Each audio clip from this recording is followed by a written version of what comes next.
12वीचा निकाल जाहीर. श्री छत्रपती शिवाजी शिक्षण प्रसारक मंडळाची यशाची परंपरा कायम.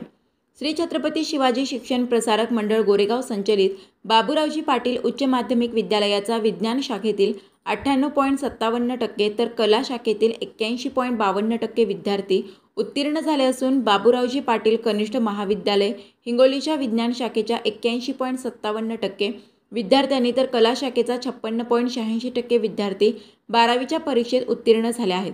तर गोरेगाव येथील शांताबाई पाटील कनिष्ठ महाविद्यालयातील 78.57% विद्यार्थ्यांनी या परीक्षेत घवघवीत यश मिळवलं आहे.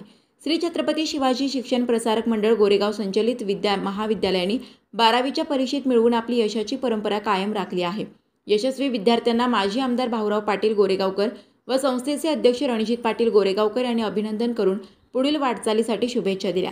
यावेळी शेख नईम, मदन इंगोले, पवन उपाध्ये, अबेद अली जहागीरदार, अक्षय डाकुरे, साद अहमद, नुमान शेख नईम, मदन पाटील शेळके, अशोकराव चव्हाण, नामदेवराव पवार, आकाश जगताप, रंगनाथ पाटील, अमोल खिल्लारी, गजानन पाटील, माधव खिल्लारी.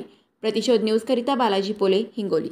निकाल लागला असता श्री छत्रपती शिक्षण प्रसारक मंडळ गोरेगाव या अंतर्गत कैलासवासी बाबूरावजी पाटील उच्च माध्यमिक विद्यालय, शांताबाई पाटील कनिष्ठ महाविद्यालय, बाबूरावजी पाटील कनिष्ठ महाविद्यालय यांचा निकाल 80% ते 98% दरम्यान लागला असता या ठिकाणी 12वीत सर्व उत्तीर्ण झालेल्या या परीक्षेत या विद्यार्थ्यांचं त्यांना मनपूर्वक अभिनंदन करतो व या ठिकाणी अनुत्तीर्ण विद्यार्थी व अपेक्षेपेक्षा कमी गुण भेटलेले विद्यार्थी यांना निराश होऊ नये एवढंच सांगतो व त्यांच्या पुढील शिक्षणाच्या जीवनासाठी शुभेच्छा देतो.